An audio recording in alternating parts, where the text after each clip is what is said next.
চলো জমি থেকে মোচা পেড়ে নিয়ে আসি। এই জমিটা প্রচুর মোচা ফলে আছে, তো মোচাগুলো পেড়ে নিই। ওই একটা মোচা আমার হাজব্যান্ড পেড়েছে, দেখো।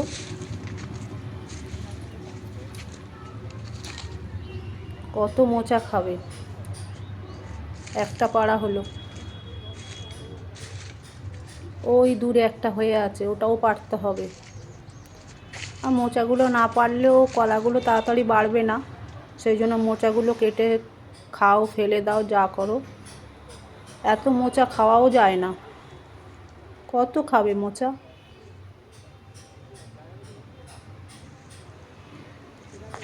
এটা এই জমিটা খালের সাইডে, খালের পাশে দেখো আরও কলা গাছ রয়েছে। চলো দেখি। এটা হচ্ছে আদি গঙ্গা, চলে গেছে। তো এই গঙ্গার পাশেও একটা জমি রয়েছে, এই জমি থেকে আজকে কলা মোচাগুলো কেটে নিয়ে যাব। আর এইগুলো কি বলো তো, এগুলো হলো বিলুতি আমড়ার গাছ, সব পাতা ঝরে গেছে।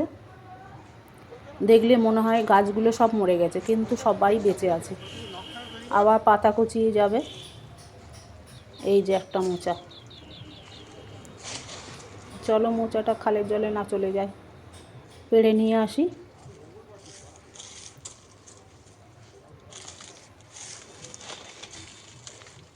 বাপরে, কি জঙ্গলের মধ্যে পড়েছে।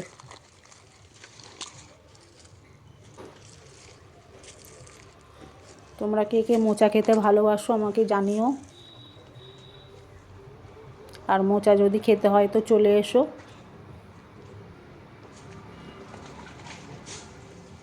ওই যে একটা মোচা।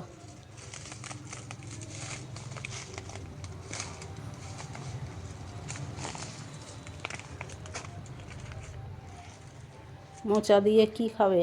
মোচার ঘন্ট খাও, মোচার বড়া খাও, চপ খাও, মোচা সিদ্ধ খাও। আমার হাজব্যান্ড তো সিদ্ধ খেতে ভালোবাসে।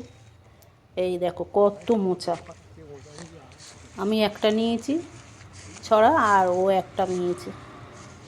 চলো রান্না হবে।